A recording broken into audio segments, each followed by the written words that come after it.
मंगलाचरण के लिए अपने दोनों हाथ जोड़ लें। ओम नमः सिद्धेभ्यः। ओम नमः सिद्धेभ्यः। ओम नमः सिद्धेभ्यः। नमो अरिहन्ताणं नमो सिद्धाणं नमो आयर्याणं नमो उवज्झायाणं नमो लोये सौवसाहुणम्। अनंतानंद सिद्ध परमेष्टि भगवान की जय। द्वादशांग जिनवाणी माता की जय। चारित्र चक्रवर्ती 108 शांति सागर जी महाराज की जय। संत शिरोमणि आचार्य भगवंत 108 श्री विद्यासागर जी महाराज की जय। परम पूज्य गुरुदेव मुनि पुंगव श्री 108 सुधा सागर जी महाराज की जय। अढ़ाई द्वीपस्थ समस्त मुनिराजों की जय। 10 लक्षण महापर्व की जय। उत्तम त्याग धर्म की जय।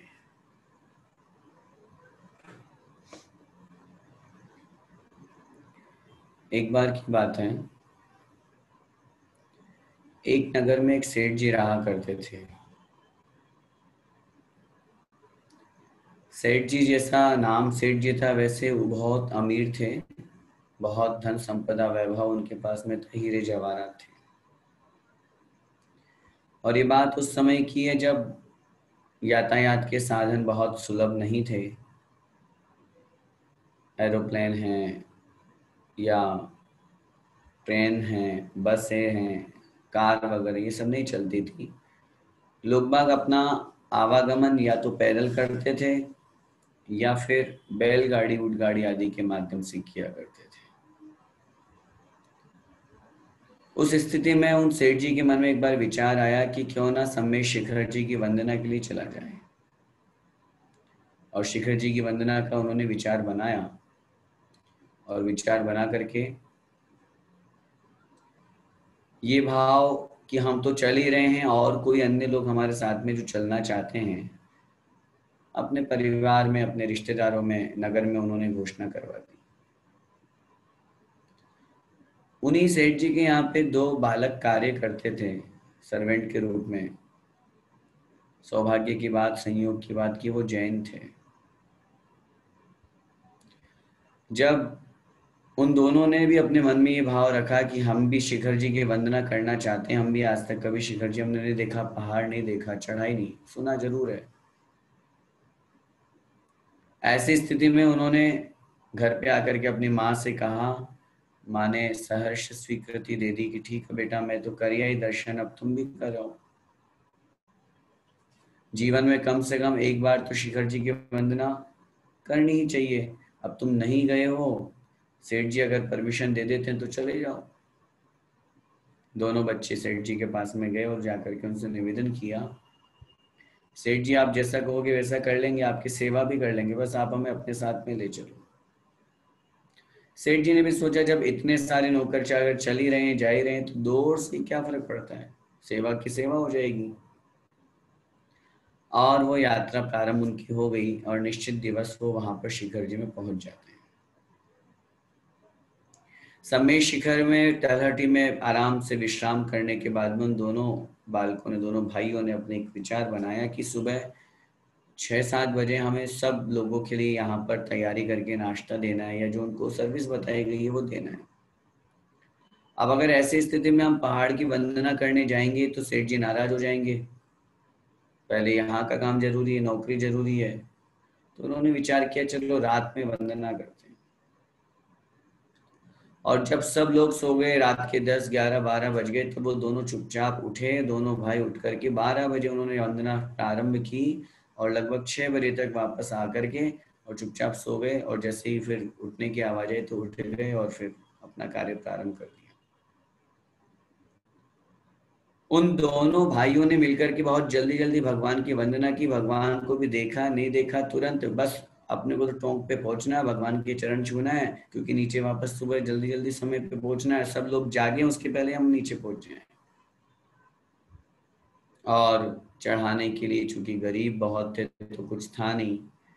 माँ ने रास्ते में खाने के लिए या कुछ अपने पास में जो ज्वार के दाने थे वो रख दिए थे कि जाओ बेटा इनको ले जाओ, जहां तुम्हें जरूरत पड़े वहां खा लेना, उपयोग कर लेना। जैसे ही वो आए, आप आकर के अपना कार्य किया, दूसरे दिन सेठ जी ने अपने वंदना प्रारंभ की। और जैसे ही प्रारंभ की तो पहली टोंक पे पहुंचे तो देखा, अरे यहाँ पे तो हीरे जवाहरात चढ़े हुए हैं। डायमंड मोती कौन चढ़ा गया? मैं सेठ हूँ, मैं नगर सेठ हूँ, मैं अपने साथ में हीरे जवाहरात की पोटली लेकर के आया हूँ, और ये कौन ऐसा व्यक्ति है जो मेरे से पहले वंदना कर गया? सेठ जी ने सोचा कोई देव आए होंगे, अब क्या कर सकते हैं, चलो आगे की टोंक पे पहुंचे। अगली टोंक पे भी वही मिले, फिर अगली टोंक पे पहुंचे, अगली टोंक पे भी वही मिले। मन में बड़ा संदेह, कौन है ऐसा व्यक्ति। चलो उस दिन की वंदना तो जैसे तैसे पूरी हुई। दूसरे दिन फिर वापस उन बच्चों ने तो वही किया। रात में गए, जैसे तैसे चढ़ाया, भगवान को देखते भी नहीं थे वापस। बस टोंक पे पहुंचे, चरण छुए, और वो अपने हाथ में मुट्ठी में जो दो चार ज्वार के दाने आ जाते वो चढ़ा करके आगे बढ़ जाते हैं। दूसरे दिन वापस सेठ जी को अपनी वंदना से पहले, अपने भगवान के नमोस्तु करने से पहले सिर झुकाते, वो अपने हीरे जवाहरात निकालते, उससे पहले वहां पे चमकते हुए डायमंड्स मिलते। सेठ जी के मन में संदेह हुआ, कोई ना कोई तो है जो मुझसे पहले वंदना करके जाता है। उन्होंने अपने सेवकों को लगा दिया कि जाओ देखो, और पूरी रात पहरा देना, कौन ऐसा व्यक्ति है जो यहाँ हीरे जवाहरात चढ़ाता है, जो मुझसे भी ज्यादा अमीर है, कौन है इस पूरे एरिया में, पूरे इलाके में। रात में जब वो दोनों बालक वापस उठे और उठ करके वंदना के लिए निकल पड़े, और जैसे पहली टोंक पर चढ़ाते, ज्वार चढ़ाए, अपने पास में जो सामग्री थी वो चढ़ाए, तुरंत सेवकों ने उनको पकड़ लिया। और पकड़ने के बाद में सेठ जी के सामने उपस्थित कर दिया। सेठ जी, वो चोर और कोई नहीं, यही है। आप सोच रहे थे कि देव आकर के चढ़ा के जाएंगे, देव कहाँ आएंगे इस पंचम काल में। विचार हमको ये करना है। और सेठ जी के सामने जब उनको रखा गया तो उन्होंने कहा, अरे तुम दोनों तो जैन हो, तुम दोनों बड़े भोले भाले लगते हो, और भोले भाले लग रहे हो, और ऐसी स्थिति होने के बावजूद भी तुमने ये हीरे जवाहरात कहाँ से लाए, कहाँ से चुराए तुमने? वो दोनों सोच रहे हैं, हमने कौन सी हीरे जवाहरात कभी देखे ही नहीं साहब, कभी हाथ में नहीं लिए साहब, चढ़ाना तो बहुत दूर की बात है। तो तुम झूठ बोल रहे हो, तुम झूठ बोल रहे हो कि हमसे पहले तुम वंदना करके जाते हो और हमारे हीरे जवाहरात तुमने चुरा लिए, और तुम चुरा करके भगवान के वहां चरणों में चढ़ा करके निकल जाते हो, और झूठ बोल रहे हो। दोनों बालकों ने हाथ जोड़ करके कहा, साहब ये हमारी पोटली देख लीजिए, अगर आपको इसमें हीरे जवाहरात मिले और आपको कुछ लगे तो आप मुझे आजीवन, हम लोगों को आप जो आप दंड देना चाहें वो हम स्वीकार करने के लिए तैयार हैं। सेठ जी ने जैसे ही पोटली में हाथ डाला तो वहां ज्वार के दाने निकले। सेठ जी पूरा माजरा समझ चुके थे। उन दोनों बच्चों की भक्ति भाव, पूजा स्तुति, भगवान के प्रति समर्पण का भाव देख करके सेठ जी गदगद हो गए। वो ही ज्वार के दाने हीरे जवाहरात बन जाया करते थे। विचार हमको करना है बंधुओं, आज उत्तम त्याग धर्म का दिन है। मन से अगर हम 1 रुपया भी दान करते हैं, मन से अगर हम कुछ सामग्री भी अब भगवान के श्री चरणों में समर्पित करते हैं, तो वो सामग्री भी करोड़ों खरबों अरबों रुपए वाले हीरे जवाहरात से ज्यादा महत्वपूर्ण है, क्योंकि वहां भाव लगे, वहां परिणाम लगे हैं। सेठ जी हीरे जवाहरात चढ़ाते सिर्फ शान शौकत के लिए, दूसरों को दिखाने के लिए। चंद बहुत थोड़े से चंद वो ज्वार के जो दाने थे, वो भी जब हीरे जवाहरात बन सकते हैं, तो फिर हमारे द्वारा किया गया दान क्यों नहीं बहुत अधिक फलदायी हो सकता है, निश्चित रूप से होगा। आज उत्तम त्याग धर्म का दिन हम लोगों को दान करने की प्रेरणा देता है। आचार्यों ने त्याग धर्म की परिभाषा देते हुए लिखा, निवेगतियम भावई मोहम चयूर्ण सव्वदव्येसु। निर्वेगतियम भाव है, 3 प्रकार की निर्वेग की भावना करते हुए, संसार, शरीर और भोग, ये 3 प्रकार के निर्वेग है। जिन्हें हम संवेग भी कहते हैं, निर्वेग। इनका चिंतन करते हुए, इनका विचार करते हुए कि ये क्या है, इनका क्या स्वरूप है और किस प्रकार मैं इन संसार शरीर भोगों से विरक्त हूँ। मोहम चयूर्ण सब द्रव्येषु, सभी प्रकार के द्रव्यों से मोह का परित्याग जो मुनि महाराज करते हैं, उनके उत्तम त्याग धर्म होता है।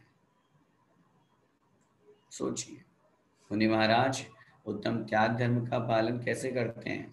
आचार्यों ने कथन किया, परिग्रह 24 भेद त्याग करे मुनिराज।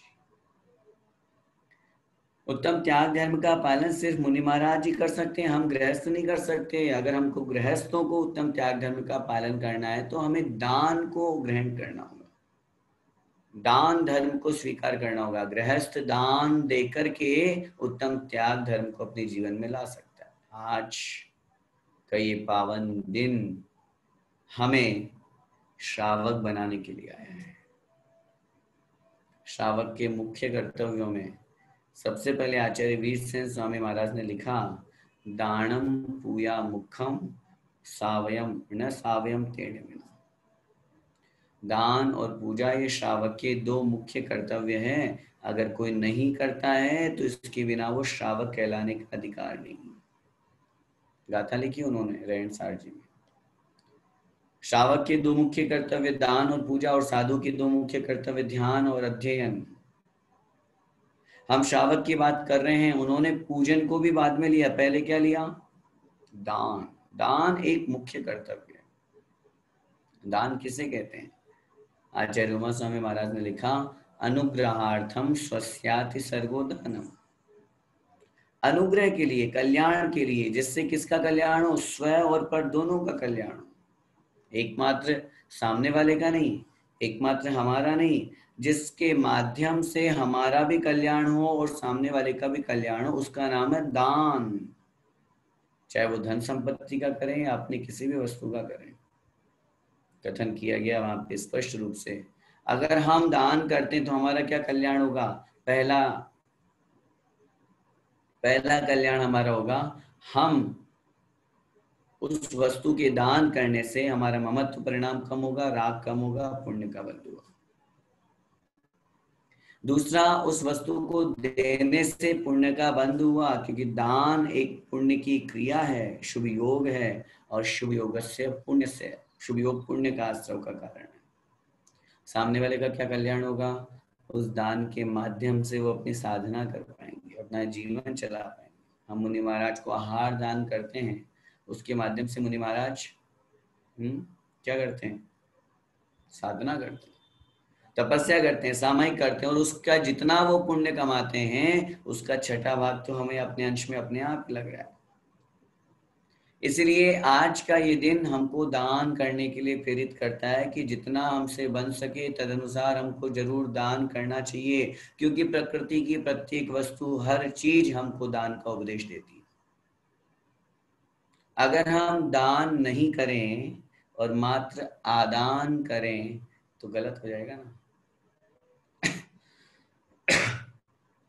सॉरी, आदान का मतलब क्या होता है आदान मान होता है ग्रहण करना, है ना। समिति में पढ़ते हैं अपन, आदान निक्षेपण, वस्तु को ग्रहण करते समय अथवा रखते समय जीव हिंसा का ध्यान रखना। आदान शब्द संस्कृत का, उसका हिंदी अर्थ होता है ग्रहण करना। आदान शब्द में स्वयं छिपा हुआ है कि मात्र आदान नहीं करना, उसके साथ में दान भी करना है। विचार कीजिए, अगर हम वस्तुओं को ग्रहण ही ग्रहण करते जाएं, एग्जाम्पल, अगर हम खाते ही खाते जाएं, पीते ही पीते जाएं और नहीं जाएं, मलमूत्र क्षेपण नहीं करें, तो क्या होगा हमारा, बोलिए, क्या स्थिति होगी पेट की, क्या स्थिति होगी शरीर की, बिगड़ जाएगा, बीमार हो जाएंगे हम। प्रकृति की प्रत्येक वस्तु हमें ग्रहण के साथ में विसर्जन का उपदेश देती है। अगर हम कहीं किसी वस्तु को ग्रहण कर रहे हैं तो उसके साथ में विसर्जन भी जरूरी है। इसलिए आज का ये पावन दिन हमको अपने आप को हल्का करने के लिए आया है। परिग्रह वस्तुएं अगर हमारे पास में जितनी ज्यादा जुड़ेंगी उतनी ज्यादा हम भारीपन अपने आप में महसूस करेंगे, लेकिन अगर उन वस्तुओं का हम दान करेंगे तो निश्चित रूप से अपने आप में हमें बहुत अच्छा हल्कापन महसूस होगा। अब प्रश्न ये बनता है कि दान किसको करें? तो आचार्यों ने कथन किया है 3 प्रकार के पात्र होते हैं, सुपात्र, कुपात्र और अपात्र। सुपात्र माने जो सच्चे पात्र, सही पात्र हैं, जिनको हमें दान करना चाहिए, वो कहलाते हैं सुपात्र। उन सुपात्र के भी 3 भेद किए, उत्तम, मध्यम और जघन्य। उत्तम सुपात्र में मुनि महाराज आते हैं, आचार्य, उपाध्याय, साधु, मुनि महाराज, जो अपनी चर्या का आगम के अनुसार पालन करते हैं, ऐसे मुनि महाराज सुपात्र कहलाते हैं।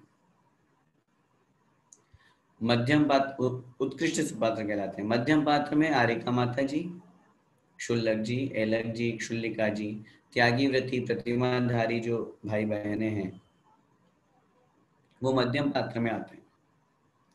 जघन्य पात्र की जब चर्चा करते हैं तो जघन्य पात्र में साधर्मी बंधु, हमारे अपन लोग जितने भी बैठे हुए हैं, ये सब जघन्य पात्र में आते हैं, लेकिन है सुपात्र।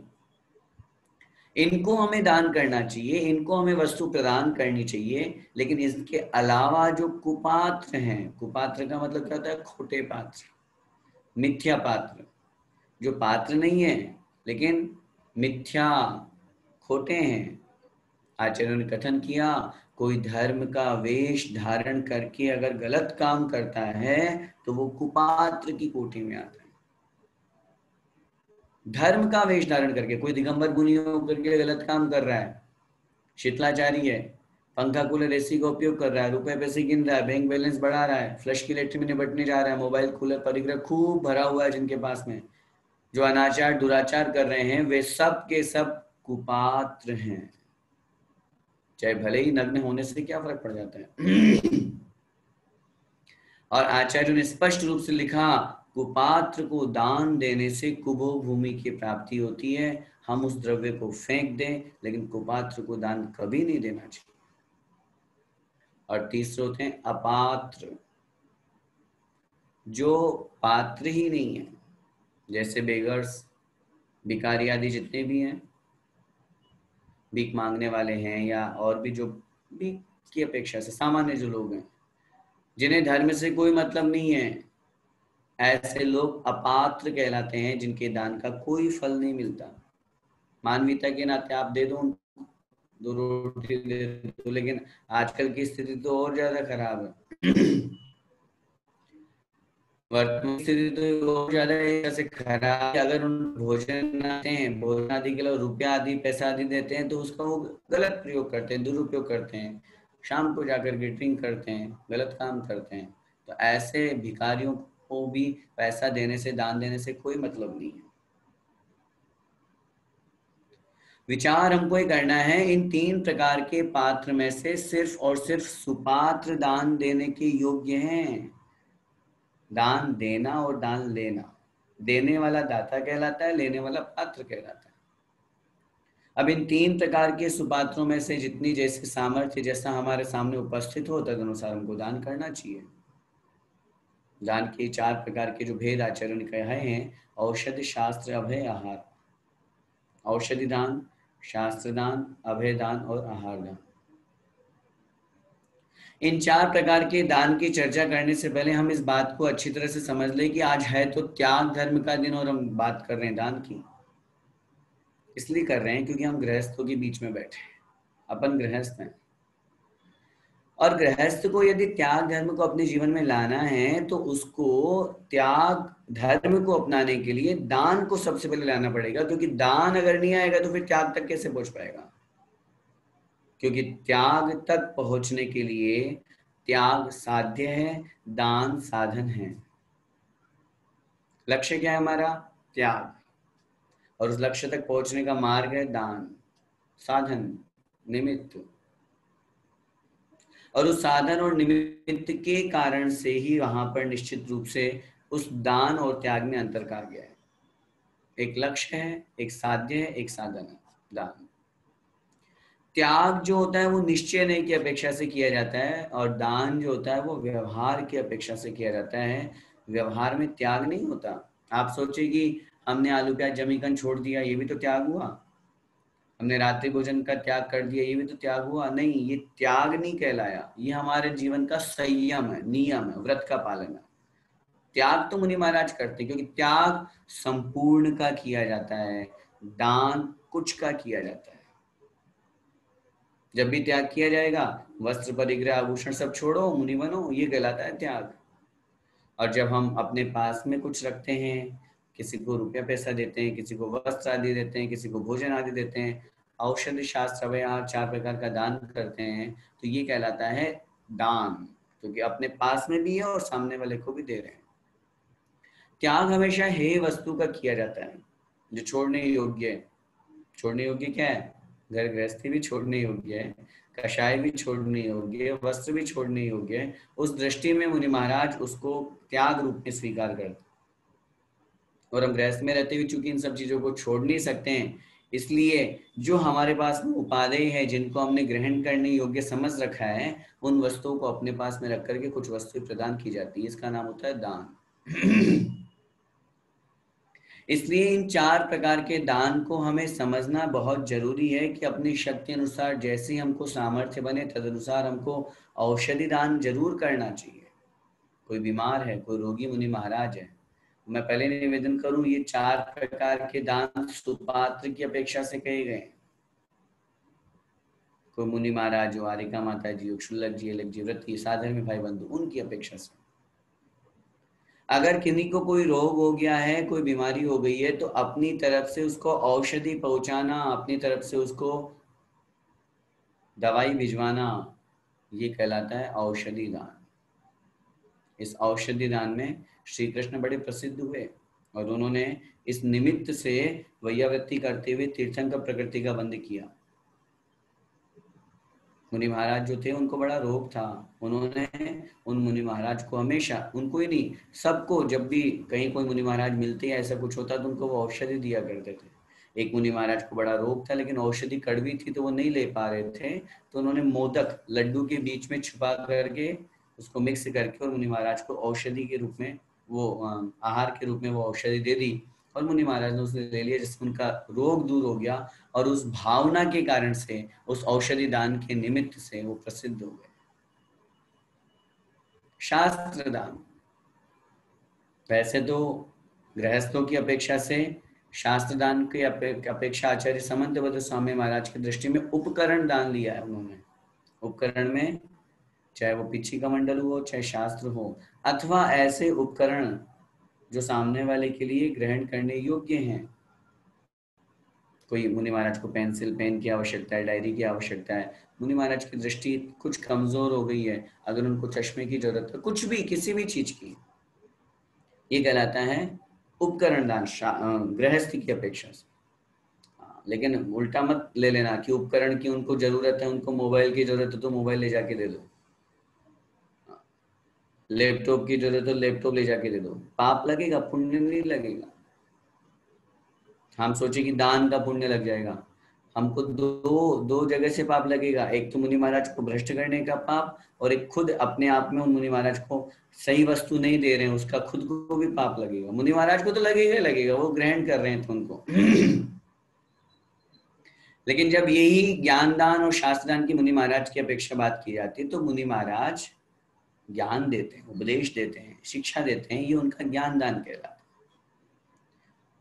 तीसरा होता है अभय दान। अभय दान का मतलब होता है सब जीवों को निर्भय करना, सब जीवों को भय रहित करना, किसी भी जीव को हमारे निमित्त से भय नहीं हो, और इसका पालन हम गृहस्थी में नहीं कर सकते हैं। ये भी अभय दान भी मुनि महाराज के द्वारा ही किया जाता है। इसके स्थान पे आचार्य समंतभद्र स्वामी महाराज ने हम गृहस्थों के लिए लिखा वसति का दान, धर्मशाला का निर्माण करवाना, कमरे आदि बनवाना, ऐसा कुछ करना जिससे मुनि महाराज या चतुर्वेद संघ आराम से रह करके अपनी साधना कर सके, ये कहलाता है वसति का दान गृहस्थी की अपेक्षा। और चौथा होता है आहार दान। हम सभी जानते ही हैं, मुनि महाराज को योग्य मुनि महाराज देख करके किस अवस्था में है, वृद्ध मुनि महाराज हैं, कैसे ये ग्रहण कर पाएंगे, किन वस्तुओं को ग्रहण करते हैं, मौसम आदि का भाव सब मन में विचार करके और उनके श्री चरणों में, मतलब उनके कर कमलों में आहार आदि प्रदान करना, भोजन आदि देना, ये कहलाता है आहार दान।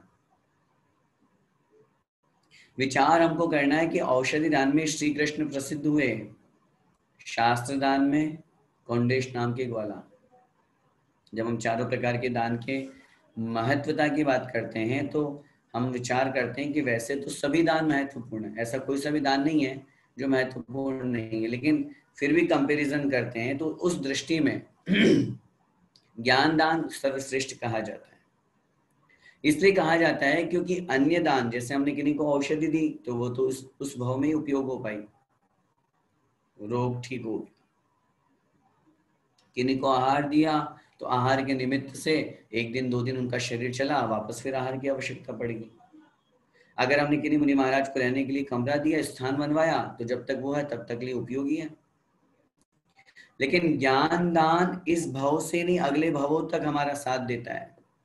कौंडेश नाम का ग्वाला का हमें उदाहरण समझना चाहिए, जो कि आचार्य कुंद कुंद देव महाराज की पूर्व पर्याय का नाम था। वो ग्वाले के रूप में थे और जंगल में गायों को चराने के लिए जब लेकर के गए थे, अचानक से जंगल में आग लग गई। उन्होंने गायों को तो बाहर निकाला, जब वो लौट करके आ रहे थे तो उन्होंने देखा एक पेड़ में आग नहीं लगी, आसपास सब पेड़ों में आग लगी, उसमें नहीं लगी। समीप में जाकर के देखा तो उस पेड़ के कोटर में, जो बने होते हैं ना बड़े बड़े पेड़ों के बीच में उसमें किताब रखी हुई थी।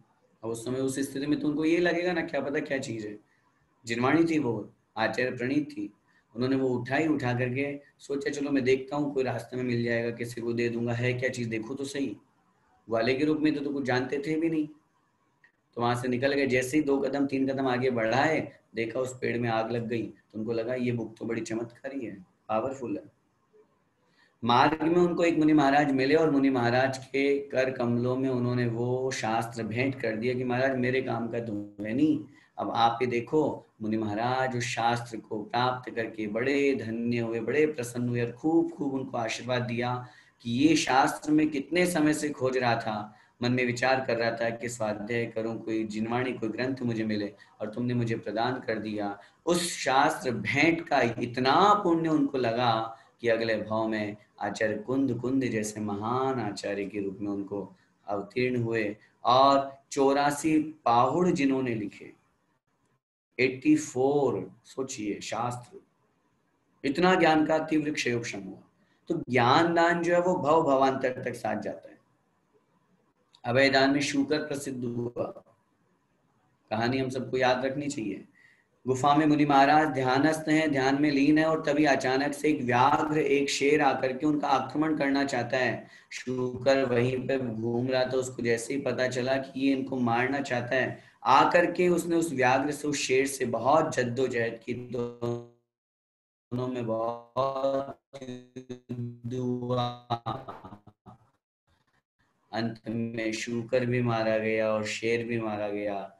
लेकिन उस शूकर के, शेर को मारने के परिणाम नहीं होने के बावजूद मुनि महाराज को बचाने के परिणाम थे।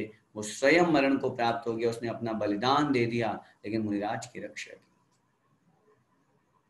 इन एग्जाम्पल्स को देख करके अपने मन में कभी कभी विचार आता है, बोलने का भाव नहीं होता लेकिन फिर भी विचार आता है। मुनि महाराज की रक्षा के लिए, धर्म की रक्षा के लिए एक शूकर जब प्राण दे सकता है, तो क्या हम शूकर से भी भयभीत हैं?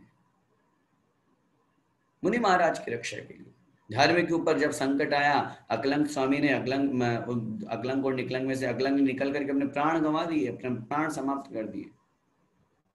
सोचिए, ये कहलाता है अभयदान। मुनि महाराज को बचाया उसने। और आहार दान में तो राजा श्रेयांश प्रसिद्ध है ही। प्रसंग पहले भी आया था, तभी बताया गया था आपको कि उन्होंने आदिनाथ भगवान को प्रथम बार आहार दिया। और जो तीर्थंकर को आहार देते हैं मुनि अवस्था में, वो नियम से 2-3 भावों में मोक्ष आने वाले जीव होता है। कितना पुण्य की प्राप्ति होती है, इतना पुण्य लगता है। इन 4 प्रकार के दान में से जितना हमसे जैसा बन सके तदनुसार हमको जरूर करना चाहिए, क्योंकि हम ग्रहण करते रहें और दान नहीं निकाले, दान नहीं करें, तो हमारा ग्रहण करना बेकार है। प्रकृति की हर वस्तु हमें उपदेश देती है दान का, हम पेड़ पौधों से सीखें। वृक्षों से सीखें। वृक्ष खुद अपने फल खुद नहीं खाते हैं, दूसरों के लिए समर्पित करते हैं। गायें दूध अपना स्वयं खुद नहीं पीती है, दूसरों के लिए समर्पित करती है। नदियां कभी अपना मीठा जल खुद ग्रहण नहीं करती है, दूसरों के लिए समर्पित करती है। ऐसे ऐसे बड़े बड़े बादल अपने आप में जल को भरे हुए होने के बावजूद भी हम लोगों के लिए जल को बरसा देते हैं। प्रकृति की कौन सी वस्तु है जो हमें दान का उपदेश नहीं देती? और हमें इस बात को बहुत अच्छी तरह से विचार भी करने की आवश्यकता है कि जब कभी भी दान की बात आएगी, हम इस बात पर विचार करें, हम लेकर के क्या आए थे जो हम लेकर के जाने की सोच रहे हैं। हम सिर्फ संचय में लगे हुए हैं, इकट्ठा करने में लगे हुए हैं कि बस मिलता जाए मिलता जाए मिलता जाए। कभी देने की भी सोचें। और अगर मिलता जाएगा और लेते जाएंगे तो मैं निवेदन करूं, एक दिन ऐसा आएगा हमारा मरण हो जाएगा, ये सब यहीं कहीं धरा रह जाएगा। आचार्यों ने दान धन की 3 गतियां बताई है धन संपत्ति की। दानम भोगो नाशस, तिस्रो गतिः भवन्ति वित्तस्य, यो न ददाति न भुंक्ते तस्या तृतीया गतिर्भवति। दान, भोग और नाश, ये धन की 3 गतियां हैं। या तो दान कर लीजिए, या फिर नहीं करना चाहते तो खुद अपने उपभोग में तो ले लीजिए, और वो भी नहीं करेंगे तो नाश तो होना ही होना है, समाप्त तो होना ही होना है। कब किसके साथ में प्रशासन के द्वारा, गवर्नमेंट के द्वारा कब कौन से ऑर्डर निकाल दिए जाएं, बताइए, कोई भरोसा है? अभी तो सरकार भी मोदी जी की है, और मोदी जी कब रात के 8 बजे अनाउंस कर दें कि अब ये बंद हो जाएंगे, ये चालू हो जाएंगे। सोचिए, हम क्या लेकर के आए थे और क्या मुट्ठी बांध करके आए थे, हाथ पसार करके, हाथ खुले हाथ हमको जाना है, यहीं का लिया है और यहीं हमको देना है, तो फिर हम क्यों इतना विचार करते हैं? बंधुओं, हमें कितना दान करना चाहिए, इस बारे में भी विचार करने की आवश्यकता है। आचार्य ने लिखा है, ऐसा नहीं है कि उन्होंने कह दिया कि दान कर दो, कि सारे दान कर दो, नहीं। अगर उत्कृष्ट दान करना चाहते हैं तो उस उत्कृष्ट दान के लिए उन्होंने स्पष्ट रूप से कथन किया है, हमें 25% दान करना चाहिए। जितना हम इनकम करते हैं, जितनी हमारी कमाई होती है, उत्कृष्ट दान है 25%, 1/4 हिस्सा। अगर इतना नहीं करना चाहते, नहीं कर सकते, तो 16%, 1/6 हिस्सा लगभग, ये मध्यम दान कहलाता है। और जघन्य दान होता है 1/10, मतलब 10%। अगर कोई 25% नहीं कर सकता तो 16% तो करे, और 16% नहीं कर सकता तो 10% तो करे, और 10% भी नहीं कर सकता तो आचार्यों की तो आज्ञा नहीं है, लेकिन मैं अपनी तरफ से जरूर इतना सा निवेदन कर सकता हूँ वर्तमान की स्थिति को देख करके कि कम से कम 5% तो हमको दान करने का भाव रखना चाहिए। हमको ध्यान रखना चाहिए। एग्जाम्पल, श्वेतांबरों में बहुत पैसा है, उनमें बहुत एक यूं कहना चाहिए कि वैभव है। उसका कारण एक बार जब चर्चा आई थी तो सामान्य रूप से ऐसा समझ में आया, नियम तो हम नहीं बनाएंगे, लेकिन ऐसा समझ में आया कि वो जब कभी भी कोई भी बिजनेस शुरू करते हैं तो भगवान को अपना पार्टनर बनाते हैं, भगवान को पार्टनर बनाते हैं, और पार्टनर बना करके उसमें जितनी कमाई होती है, जिस दिन कमाई हुई 50% तुरंत जाकर के सीधा भगवान को गुल्लक में डालते हैं, चाहे वो 10 लाख की कमाई हो। इसलिए खूब वैभव धन संपत्ति से युक्त कहे जाते हैं। और आज खूब ऐसे एग्जाम्पल हमारी आंखों के सामने हमारे जीवन में परिचय को प्राप्त हैं, जो पहले दान नहीं करते थे, बाद में दान से प्रेरित हुए, दान देने लगे, तो आज अरबों खरबों में खेल रहे हैं। दान का बहुत बड़ा महत्व होता है। एक छोटा सा दान दिया हुआ, एक बीज के बराबर दिया हुआ दान भी आगे जाकर के वटवृक्ष का रूप धारण कर लेता है। हम सबको बड़े सौभाग्य से ये मनुष्य पर्याय मिली, पुण्य के उदय से हमें ये सब कुछ प्राप्त हो रहा है, धन संपत्ति, वैभव, विलास, ये सब पहले का दान का पुण्य है। अगर हमें अगले भाव में कुछ लेकर के जाना, ऐसे तो कुछ नहीं लेके जा पाएंगे, बताओ, राई का दाना भी नहीं ले जा सकते, तिल का छिलका भी नहीं लेकर जा सकते। अगर कुछ ले जाना है तो आचार्यों ने कथन किया है, हम जो यहाँ दान करेंगे, हम जो यहाँ धर्म करेंगे, हम जो यहाँ पुण्य करेंगे, वो पुण्य हमारे साथ जाएगा, वो धर्म हमारे साथ में जाएगा। इंग्लिश के बहुत अच्छे पोइट हुए हैं, कविवर ओलिवर स्मिथ। वो अपने जीवन में वैद्यगिरी करते थे, डॉक्टर। एक बार जब एक बूढ़ी अम्मा उनके पास में आई दवाई लेने के लिए, उन्होंने दवाई दे दी। दूसरे दिन जब वो आई तो किन्हीं लोगों से मालूम चला ये बहुत गरीब है, इसके पास दवाई का भी पैसा नहीं है, जैसे तैसे करके जोड़ करके लाई है। तो वो अंदर गए और अपने चैम्बर में अंदर जाकर के उन्होंने दवाई की पुड़िया में सोने की गिन्नी रख दी। और सोने की गिन्नी रख करके उन बूढ़ी अम्मा को दे दिया। बूढ़ी अम्मा ने घर जा करके जैसे दवाई के लिए वो पुड़िया खोली तो उसमें तो सोने की गिन्नी मिली। तो उन्होंने बड़ी ईमानदारी के साथ में जब वो वापस आई और कहा कि ये सोने की गिन्नी आप इसमें रखी हुई थी, तो उन्होंने मना कर दिया, नहीं नहीं ये तो मेरी नहीं है। अब अम्मा जी क्या करती, ग्रहण करनी पड़ी। दान इसे कहते हैं जब हमको मालूम चले कि सामने वाले को आवश्यकता है, तुरंत हम सामने वाले के पास में किसी न किसी रूप में पहुंचाएं। लेकिन दान के साथ में मान नहीं। आज उल्टा हो रहा है, कुछ लोग दान करते हैं, दान के साथ में मेरा नाम हो, मेरा मान हो, मेरा सम्मान हो, मंच माला माइक मिलेगा तब तो मैं दान करूंगा, अदरवाइज नहीं। एक सेठ जी ऐसे ही थे, एक सेठ जी ऐसे ही थे। वो हमेशा एक बात कहते थे, यहाँ तो मंचों पे तो जो बड़े बड़े धनी लोग हैं, बड़े बड़े महान लोग हैं, उनकी प्रशंसा होती है, उनका सम्मान होता है, उनको तिलक लगाया जाता है, उनको माला पहनाई जाती है। तो उनसे जब ये बात पर विचार किया गया आप ऐसा क्यों कहते, तो उनका देखो होता ही यही है। तो एक बार जब वो सभा में बैठे हुए थे तो सभा में बैठे बैठे उनके अंदर भी मन में विचार आया कि चलो मैं भी आज अपनी तरफ से कुछ दान कर दूं। और उन्होंने जैसे ही दान की घोषणा की तो उन्हें तुरंत मंच पर बुलाया गया और मंच पर बुला करके कहा गया, मैंने पहले ही कहा था, वो खुद अपने जब विचार रखते हैं कि मैंने पहले ही कहा था कि अमीर लोगों का बड़ा, धनवान लोगों का बड़ा सम्मान होता है। तुरंत जो संचालक महोदय थे या जिनके सानिध्य में वो कार्यक्रम हो रहा था, ऐसे मुनिराज बोले, ये आप गलत बोल रहे हो। आप अमीर हो इसलिए हम आपका सम्मान नहीं कर रहे हैं, आप धनी हो, वैभवशाली हो इसलिए हम आपका सम्मान नहीं कर रहे हैं, आप बड़े हो, खूब अमीर सेठ जी हो इसलिए हम आपका सम्मान नहीं कर रहे हैं, बल्कि आपने उस वस्तु का त्याग किया है, दान किया है, उस दान का सम्मान किया जा रहा है। पैसा तो दुनिया में कितने लोगों के पास में है, खूब पैसा है, कमी थोड़ी ना लोगों के पास पैसों की। लेकिन उसके बावजूद भी अब मन किसका कितना स्थिर है, कितना कोई दान कर पाता है, ये हमको विचार करने की आवश्यकता है। बंधु, समय आपका हो रहा है, विचार विमर्श बहुत करना बाकी है। आज उत्तम त्याग धर्म का दिन है। हम सबको जितना बन सके अपने निमित्त से कुछ न कुछ दान राशि जरूर निकालनी चाहिए। 4 प्रकार के दान की मैंने आपसे चर्चा की है। अपनी शक्ति अनुसार हम जिस भी दान को अपने जीवन में अपनाना चाहें वो हम अपना सकते हैं। चारों प्रकार के दान को हमें करना ही चाहिए और करने का प्रयास भी करना चाहिए। और जितना बन सके, अगर जहाँ जहाँ आवश्यकता हो, क्योंकि किसी ने कहा है दौलत खाद की तरह है, अगर उसका उपयोग नहीं किया जाएगा तो वो सड़ जाएगी, और जितना उपयोग करेंगे वो उतना ही और फल देगी। इसलिए हमें इस दौलत का, धन संपत्ति का एक योग्य स्थान देख करके जरूर दान करना चाहिए।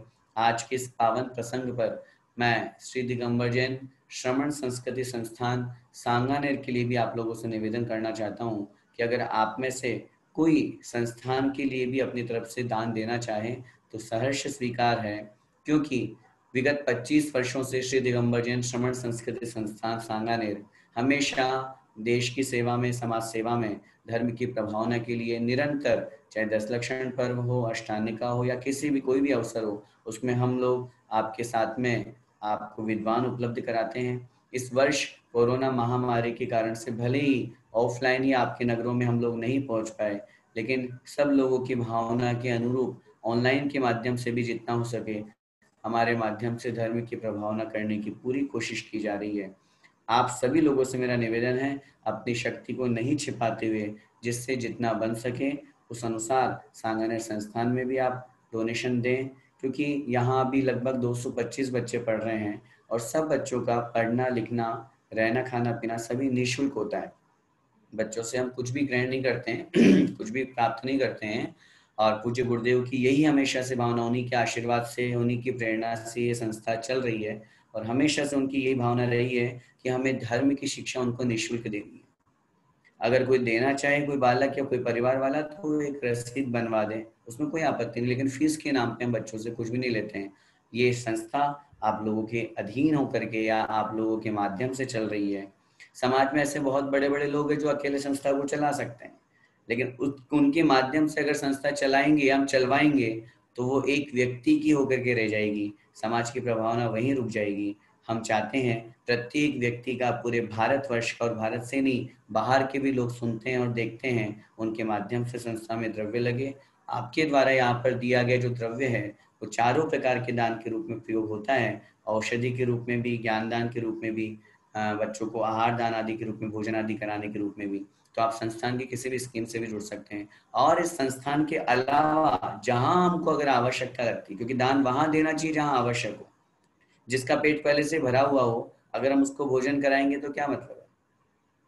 अगर हमारे जिन मंदिर में आवश्यकता है, हमें लग रहा है कि हमारा मंदिर जीर्ण शीर्ण है, तो हमें सबसे पहले अपने मंदिर को ठीक करना चाहिए। अगर हमें लगता है कि नहीं, हमारे समीप में आसपास में कोई गरीब लोग रह रहा है, तो हमें उसको जरूर समृद्ध करना चाहिए, उसको ठीक करना चाहिए। हमारे यहाँ जो 4 प्रकार के दान कहे गए हैं, उन दान के अलावा एक सामान्य करुणा दान भी होता है। जैसे हम ब्लड डोनेट करते हैं, आइस डोनेट करते हैं, या आजकल अच्छा सिस्टम चल रहा है, डेथ हो जाने के बाद में हम अपने बॉडीज के ऑर्गन्स डोनेट करते हैं। तो ऐसी स्थिति में ये भी कर सकते हैं, क्योंकि ये हमारे यहाँ पे करुणा दान के रूप में लिया गया। ये सच्चा दान तो नहीं है, इससे पाप कर्मों की निर्जना नहीं होगी, लेकिन पुण्य सामान्य मानवीयता है। जब मरण को कोई व्यक्ति प्राप्त हो जाता है, तो ऐसी स्थिति में उसका शरीर तो वैसे ही मिट्टी है, जलाया ही जाएगा।